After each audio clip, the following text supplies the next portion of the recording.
मला मुंबईवरनं इथे यायला जवळपास आता 2 तास लागले आणि मी दरवेळेला मी आपल्या लोकांना नेहमी सांगत असतो की मध्ये वाटेमध्ये स्वागत ठेवू नका. त्या स्वागतामुळे तो ट्रॅफिक जॅम होऊन बसतो आणि ट्रॅफिकमुळे मला यायला त्रास होतो.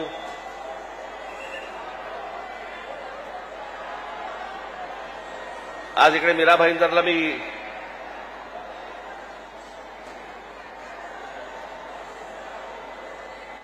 आलो.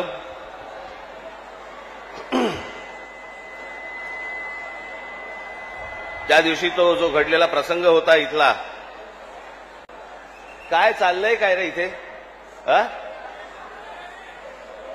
काय चाललंय तुमचं?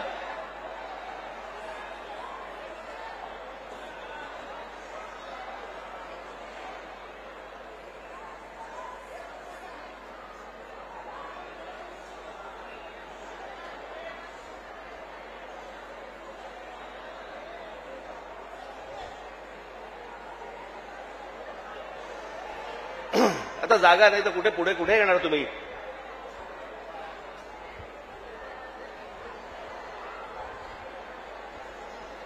त्या दिवशी इथे जो काही प्रसंग घडला, त्या काय कोणते मिठाईवाल्याचा काहीतरी झाला तो भाग. आता कानावरती जर मराठी समजत नसेल तर कानाखाली बसणारच मराठी.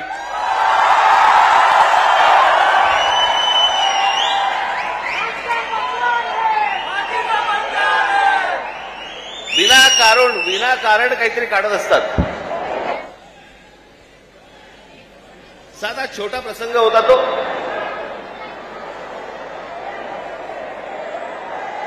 मोर्चासाठी म्हणून तिकडे जे कोणी माझे मराठी सैनिक होते पाणी प्यायला गेले तर तो माणसाने विचारलं कशासाठी मोर्चा काढताय?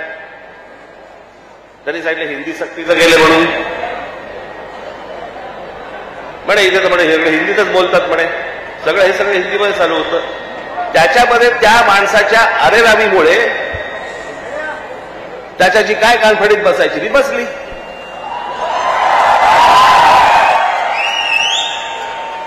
मग लगेच इकडच्या सगळ्या व्यापाऱ्यांनी बंद पुकारला. तुमच्या मारली होती, अजून नाही मारली आहे.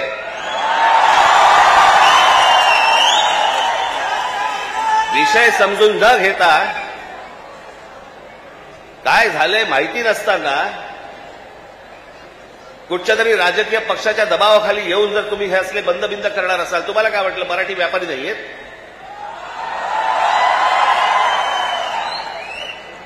दुकानं बंद करून किती काळ राहणार आहात? शेवटी आम्ही काहीतरी घेतलं तरच दुकान चालणार ना.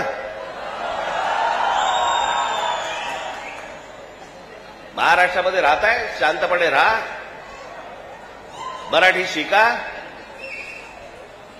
आमचं काही वावडं नाहीये तुमच्याशी काही भांडण नाहीये.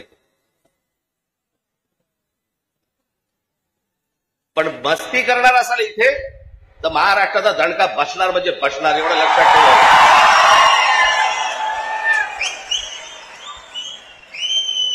तर काय विषय होता? 1ली ते 5वी राज्य सरकारने म्हणे हिंदी कंपल्सरी, म्हणे हिंदी भाषा शिकलीच पाहिजे. त्याच्यावरनं खरं तर हे सगळं सुरू झालं.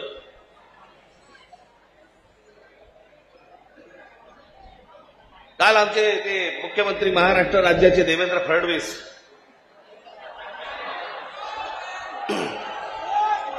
त्यांनी काल सांगितलं म्हणे तिसरी हिंदी भाषा आम्ही सक्तीची करणार म्हणजे करणार. आता राज्य सरकारला जर आत्महत्याच करायची असेल तर त्यांनी ते बेशक करावी.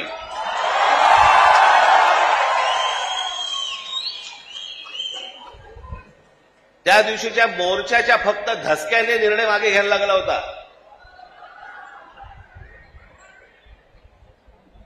फडणवीसजी तुम्ही सांगताय ना की तिसरी भाषा आम्ही सक्तीची आणणार म्हणजे आणणार.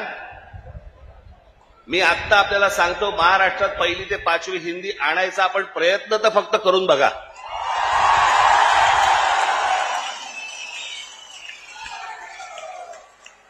दुकानं नाहीत, शाळाही बंद करीन.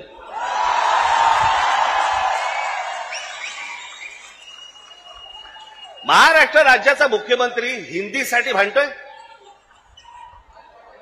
मराठीसाठी, मराठी सक्तीची, इतर ज्या बाकीच्या शाळा आहेत याच्यामध्ये तुम्ही आज मराठी आणली पाहिजे, सक्तीची केली पाहिजेत, ते सोडून तुम्ही हिंदी सक्तीची करण्याच्या मागे लागलेला कोणाच्या दबावासाठी? कोण दबाव टाकते तुमच्यावरती?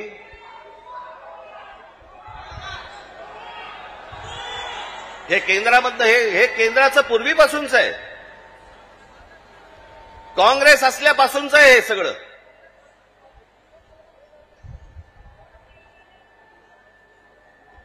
मुंबईसह संयुक्त महाराष्ट्र झाला त्याचा जो लढा होता, इतका प्रचंड मोठा लढा, ही मुंबई महाराष्ट्रापासून बाजूला करण्याचा डाव होता. तो कोणाचा होता? काही गुजराती व्यापाऱ्यांचा होता आणि काही गुजराती नेत्यांचा होता. मी एकदा पुस्तक वाचत असताना, आचार्य आस्तांचं पुस्तक वाचत असताना मला धक्का बसला की मुंबई महाराष्ट्राला मिळू नये याच्यासाठीचं पहिलं जे बोललं गेलं ते कोणाकडनं बोललं गेलं? वल्लभभाई पटेलांनी सांगितलं की मुंबई महाराष्ट्राला देऊ नका म्हणून. वल्लभभाई पटेलांनी, ज्यांना आजपर्यंत आम्ही लोह पुरुष म्हणून मानत आलो, या देशाचे गृहमंत्री, आम्ही त्याच्याकडे आदराने आजपर्यंत पाहत आलो, तुम्ही महाराष्ट्राला विरोध केलात.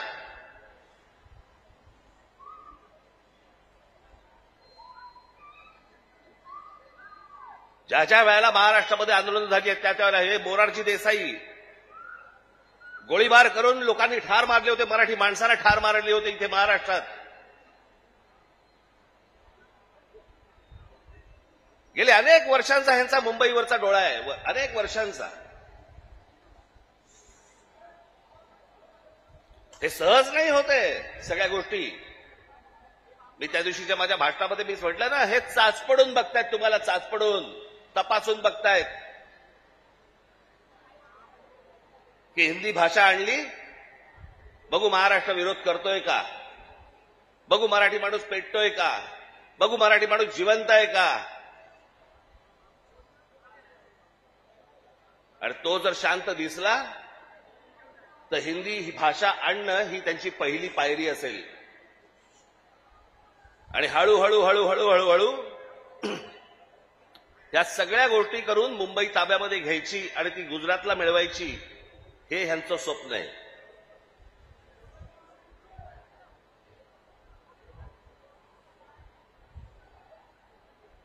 खरं तर बाकीच्यांचा विषय येतो कुठे मला कळतच नाही. विषय भाषेचा आहे. एक जगातलं सत्य मी प्रत्येक वेळेला सांगत आलो, जगातलं सत्य, तुमची भाषा मेली आणि पायाखालची जमीन गेली की तुम्ही कोणीही नसता जगामध्ये, तुम्हाला काही अर्थ नाही. तुम्हाला कोणीही विचारणार नाही. तुमची भाषा टिकवणं महत्वाचं आहे, तुमची जमीन राखणं महत्वाचं आहे. पण हे फक्त मुंबई महाराष्ट्रात खास करून मुंबईत काही गोष्ट झाली की ती देशभर चालू ठेवतात हे हिंदी चॅनलवाले. हे कसले हिंदी चॅनलवाले?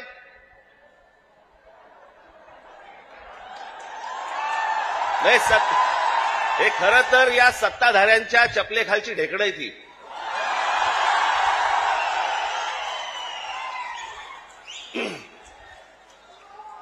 आता बघा, थोड्या वेळात बघा सुरू करतील, राज ठाकरेने उगला जहर.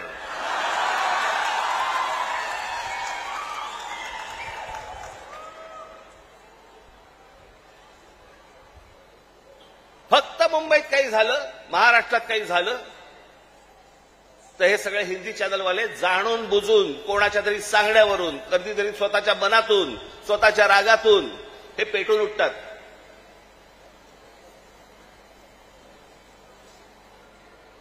माझ्या बिहारमधले जे काही लोक आहेत, माझं त्यांनाही विचारणं आहे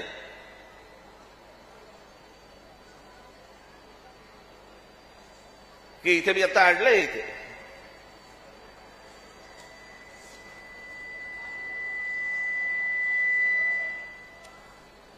28 सप्टेंबर 2018 ऐका नीट मी काय बोलतोय. 28 सप्टेंबर 2018 धुंदार हिम्मतनगर जवळ जिल्हा साबरकांठा गुजरात 14 महिन्याच्या एका मुलीवरती बलात्कार झाला. ती मारहाण त्याच्यानंतर बिहारी लोकांना गुजरातमध्ये मारहाण केली आणि जवळपास मारहाण करून 20,000 लोकांना गुजरातमधनं बिहाऱ्यांना हाकलून दिले, बाहेर काढले. झाल्या का बातम्या?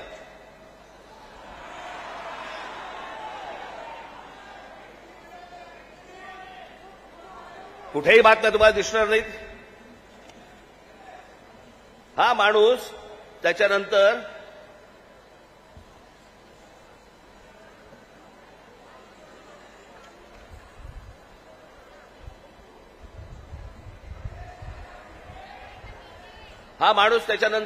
याने भारतीय जनता पक्षामध्ये प्रवेश केला. त्याला तिकीट दिलं गेलं आणि तो आमदार देखील झाला. म्हणजे यांच्या राज्यामध्ये हे वाटेल ते करणार, बाहेरच्या राज्यांमधली लोक आतमध्ये घेणार नाहीत, त्यांना मारणार, हाकलून देणार. 10-10, 20-20 आत्ता परत झालं. आत्ता परत गुजरातमध्ये झालं आणि बिहारी लोकांना गुजरातच्या बाहेर काढलं. झाल्या बातम्या? नाही झाल्या. इथे एका मिठाईवाल्याच्या कानफडीत बसल्यावरती देशाची बातमी घडते. देशाची.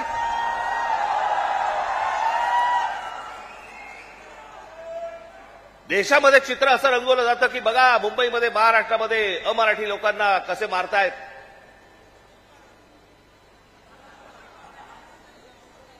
हे काय प्रकारचं राजकारण सुरू आहे देशामध्ये आपण लक्षात घ्या.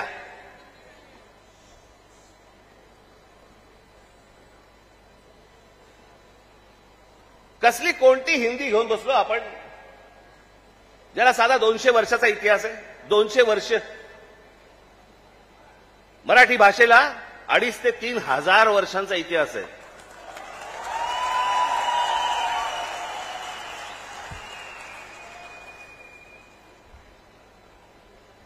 मराठी भाषेला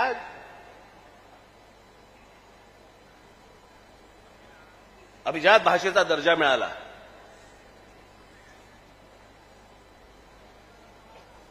या शिवतीर्थावरती इथे मुंबईला पंतप्रधान नरेंद्र मोदींच्या समोर मी त्यांना सांगितलं होतं माझ्या फक्त 5 गोष्टी आहेत, 5 अटी आहेत गोष्टी. त्यातली एक पहिली, मराठीला अभिजात भाषेचा दर्जा तुम्ही द्या. पंतप्रधान झाल्या दर्जा दिलाय. वर्ष झालं, 1 रुपया नाही आलाय. हिंदी भाषेला म्हणजे गंमत बघा, एखाद्या भाषेला जर समजा अभिजात भाषेचा दर्जा द्यायचा असेल तर त्याला कमीत कमी 1400 वर्ष जुनी ती भाषा पाहिजे. बरोबर ही अट आहे कमीत कमी. म्हणजे हिंदीला अभिजात भाषेचा दर्जा मिळायला अजून 1200 वर्ष आहेत. 1200 वर्ष आहेत आणि ती भाषा तुम्ही आमच्या लहान मुलांवरती आणि आमच्यावरती लादणार. हिंदी या भाषेमुळे हिंदी चित्रपट सृष्टीतल्या नटनट्यांचं भलं झालं, याच्या पलीकडे कोणाचं भलं झालं जरा सांगा मला. साधी गोष्ट आपण पकडूया की उत्तर प्रदेश, बिहार, मध्य प्रदेश, राजस्थान इथे हिंदी बोलली जाते. मग हे लोक उठतात आणि महाराष्ट्रामध्ये नोकरीसाठी काय येतात? जर हिंदी भाषेमुळे जर तुमचंच भलं झालं नसेल आणि तुमचीच राज्य मोठी झाली नसतील आणि तुम्हाला जर दुसऱ्या प्रदेशामध्ये जाऊन जर समजा तिकडे येऊन नोकऱ्या कराव्या लागत असतील, नोकऱ्या मागाव्या लागत असतील, गुजरात सारख्या राज्यामध्ये जाऊन तिकडे जर समजा तुम्हाला मार खावा लागत असेल, हिंदीने काय भलं केलं तुमचं? कोणती भाषा घेऊन बसलोय आपण? आणि त्या भाषेसाठी म्हणून महाराष्ट्राचा मुख्यमंत्री पेटलाय. मला कारणच नाही कळलं.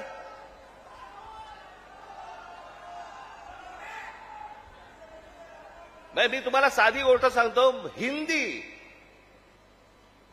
ही या देशात कोणाचीही मातृभाषा नाही.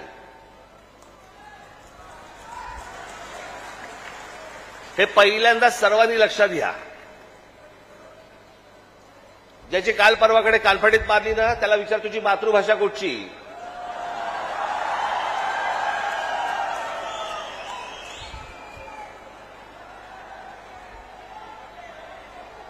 अहो हिंदी ही इकडच्या तिकडच्या सगळ्या कडबोळ्यातनं तयार झालेली 100-200 वर्षापूर्वीची भाषा. बाकीच्या सगळ्या तर केवढ्या जुन्या भाषा आहेत. उत्तर प्रदेश बिहारला आता समजलं पाहिजे, राजस्थानला आता समजलं पाहिजे. मी आता एक आणलं इथे उदाहरणार्थ बघा. हिंदी या भाषेमुळे हिंदीने किती भाषा मारल्या तर जवळपास 250च्या आसपास भाषा मारून टाकल्या.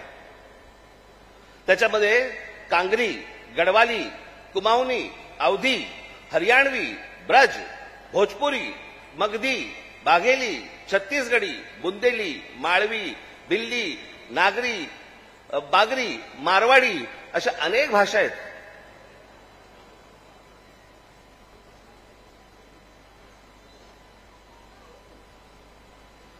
आता बिहारमध्ये ज्यांनी पहिली हिंदी ही भाषा स्वीकारली तिथे आजही 99% लोक मातृभाषा बोलतात, हिंदी बोलत नाहीत. म्हणजे अशा तर मी तुम्हाला सांगतो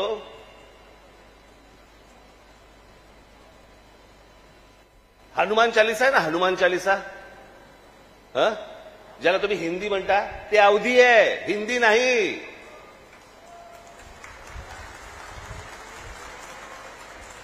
पहिल्यांदा भाषा आपण नीट समजून घेतली पाहिजे. मराठी भाषेचा आपण इतिहास नीट एकदा समजून घेतला पाहिजे. पण ह्यांना भाषेवरती यांचं प्रेम नाहीये. माझं तर सगळ्या भाषांवरती प्रेम आहे. माझा तर दावा कदाचित चुकीचा नसावा,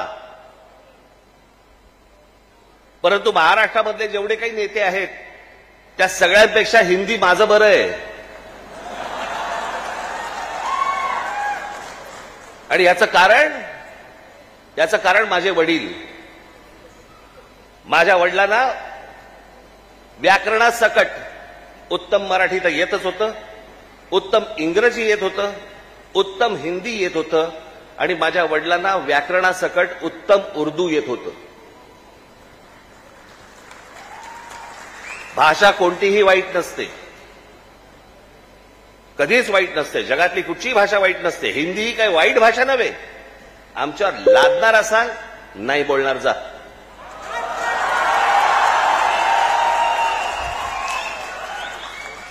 आणि लहान मुलांवरती तर नाहीच नाही. काही विषयच येत नाही या गोष्टींचा. त्यांचं राजकारण काय चालू आहे ते पहिलं बघा तुम्ही. या सगळ्या गोष्टी मी तुम्हाला आत्ताच सांगतोय. मी माझ्या पत्रामध्ये पण दिलं होतं, आम्ही हिंदू आहोत, हिंदी नव्हे.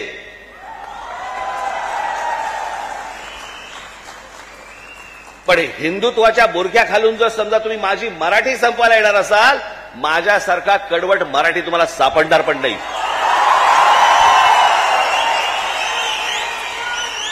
हिंमत असेल तर हात लावून दाखवा तुम्ही. आणि हे सगळं षडयंत्र तुम्ही नीट समजून घेतलं पाहिजे. षडयंत्र मुंबईला जर हात लावायचा असेल तर या ठिकाणच्या सगळ्या मीरा भाईंदर पासून तिथे पालघर पर्यंतच्या सगळ्या जेवढ्या मतदारसंघ आहेत हे मतदारसंघ ह्यांना अमराठी लोकांचे करायचे.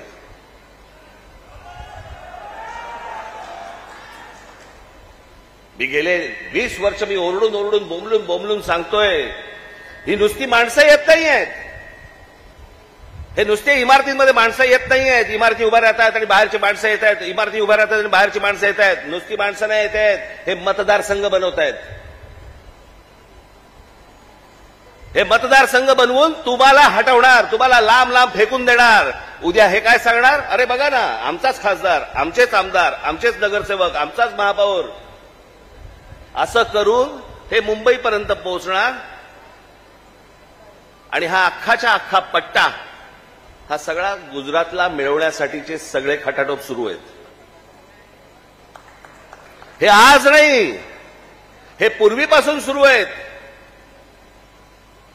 पूर्वी त्यांनी तर जाहीररित्या सांगितलं होतं, पण आता कसं आहे, आता हे लपून छपून हळूवार पद्धतीने या सगळ्या गोष्टी सुरू आहेत. हे काय षडयंत्र हे आपण नीट ओळखा, हे समजून घ्या. हा सहज आलेला माज नाहीये. हे जास्त तुमच्या अंगावरती येतात आणि तुम्हाला सांगतात नाही मराठी नाही बोलणार, आम्ही नाही बोलेंगे. हा जो माज आहे ना, हा माज तिथून आलेला आहे, तिथून.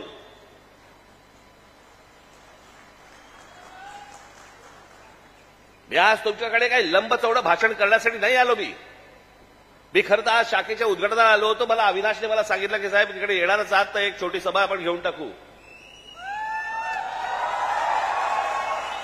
पण मला तुम्हाला जे सांगायचंय ते हे सांगायचंय की तुम्ही सतर्क असले पाहिजेत. आज काहीतरी प्रकरण उसळलं आणि आज काहीतरी उघडलं म्हणून आज आम्ही जागे व्हायचं, उद्या त्याच्यानंतर आम्ही झोपून जायचं आणि मग बाकीचं सगळं पोखरलं जातंय. भुसभुशीत जमीन असते ना, घुशी तिकडे होतात, खडकामध्ये घुशी नाही होत. तुम्ही खडकासारखे टणक असले पाहिजेत. महाराष्ट्राची तुम्ही भक्कमपणे बाजू उभी केली पाहिजेत. महाराष्ट्र काय हा तुम्ही समजून घेतला पाहिजेत. मी जे सतत तुम्हाला जे सांगत असतो ना, 1400 वर्ष राज्य केलेला हा महाराष्ट्र या प्रांतावरती. मी अनेकदा बोलत आलो, तुम्हाला सांगत आलो की ह्याला पर्शियन लोक ह्याला हिंद प्रांत म्हणत. छत्रपती शिवाजी महाराजांची घोषणा पण काय होती? हे हिंदवी स्वराज्य व्हावे ही नव्हती, हे हिंदवी स्वराज्य व्हावे ही होती. या हिंद प्रांतावरती आमची सत्ता असावी. हा संपूर्ण हिंद प्रांत आमच्या हातामध्ये असावा. बाहेरच्यांनी येऊन आमच्यावरती इथे सरकार स्थापन नाही करायची. आम्ही कोणी गुलाम नाही आहोत. या प्रांतावरतीचा अधिकार कोणाचा असेल तो आमचा आहे. आणि 1400 वर्ष या मराठेशाहीने जे राज्य केलं, ज्याला आपण म्हणतो ना अटके पार आम्ही झेंडे फडकवले. अटके पार झेंडे फडकवले म्हणजे काय?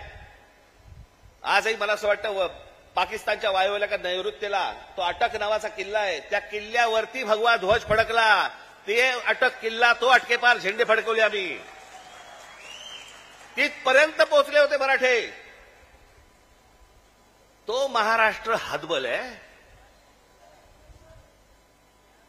तो महाराष्ट्र यांच्यासमोर हात पसरतोय. आम्ही भिका मागायच्या आम्हाला न्याय द्या म्हणून. तुम्ही या महाराष्ट्राचे राजे, तुम्ही या महाराष्ट्राचे मालक.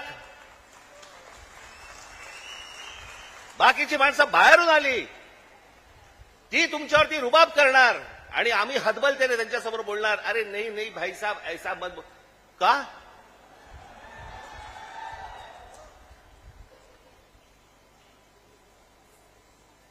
स्वतःहून काही करायची आपल्याला गरज नाहीये. पण जर अशा प्रकारे माज घेऊन जर समजा कोणी अंगावरती आला, ठेचायचा म्हणजे ठेचायचाच.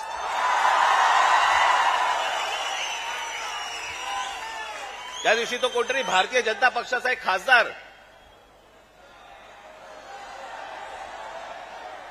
कोणतरी दुबे नावाचा,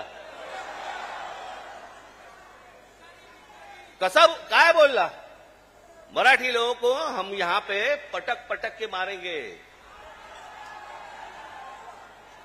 झाली का हो केस त्याच्यावरती? हिंदी चॅनल वाल्यांनी दाखवलं का? पुढे चालवलं का? काही नाही. बघा कसं असतात, कसे असतात ते बघा. तू आम्हाला पटक पटक के मारणार दुबे? दुबेलाच मी सांगतो, दुबे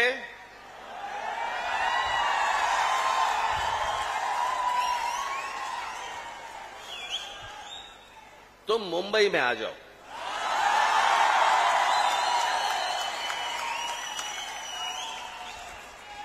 मुंबई के समुंदर में डुबे डुबे कर मारेंगे.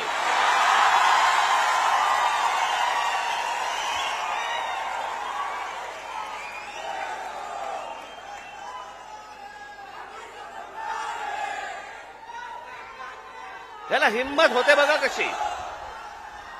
तुम्ही जर काही बोललात तर त्याची राष्ट्रीय बातमी होते. तुम्ही जर कुठची अमराठी माणसाबद्दल काही गोष्ट बोललात तर ती राष्ट्रीय बातमी. पण हे ज्यावेळेला बोलतात त्यावेळेला त्यांना माहिती असतं सरकार आमच्या मागे आहे.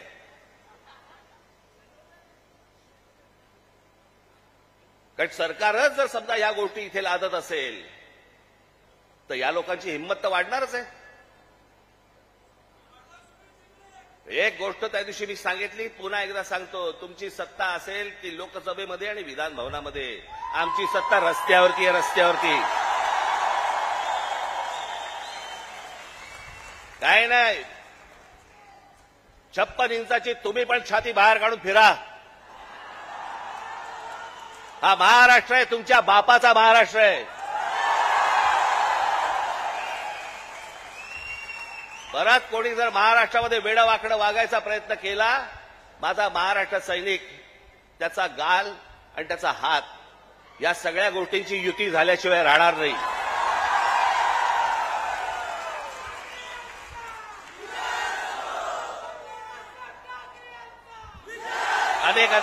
अनेक ते आता सरकारी पत्रकार असतात, काही बेरोजगार पत्रकार असतात. आणि मग ते बेरोजगार पत्रकार कुठच्या युट्यूब चॅनल बिनलवरती जातात आणि म्हणतात की तुम्हाला माहिती आहे की नाही, ही फडणवीसांनी लिहिलेली स्क्रिप्ट आहे. हा कोणता स्क्रिप्ट रायटर आहे मला अजूनपर्यंत कळलेला नाही, जो स्वतःचा अपमान पण त्याच्यामध्ये लिहितो.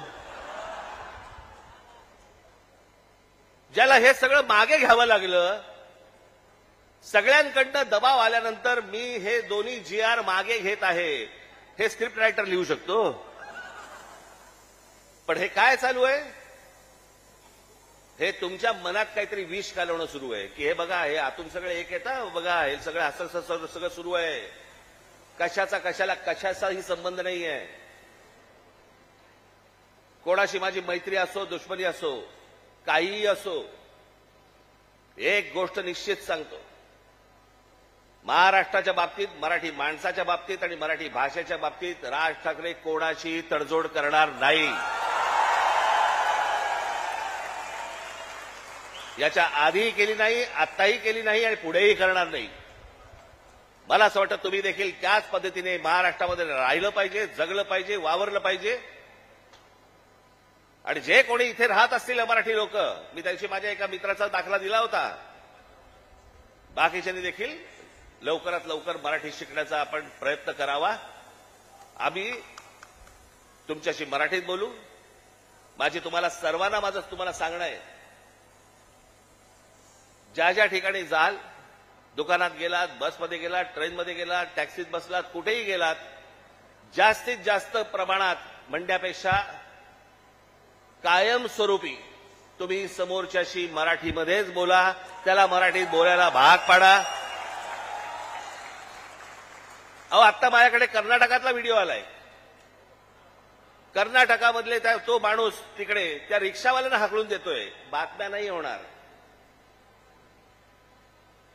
कारण त्यांचे सत्ताधारी, त्यांची सरकारं त्यांच्या जनतेच्या, त्यांच्या लोकांच्या खंबीरपणे पाठीशी उभे असतात. वरती कोणी येऊ अगर न येऊ,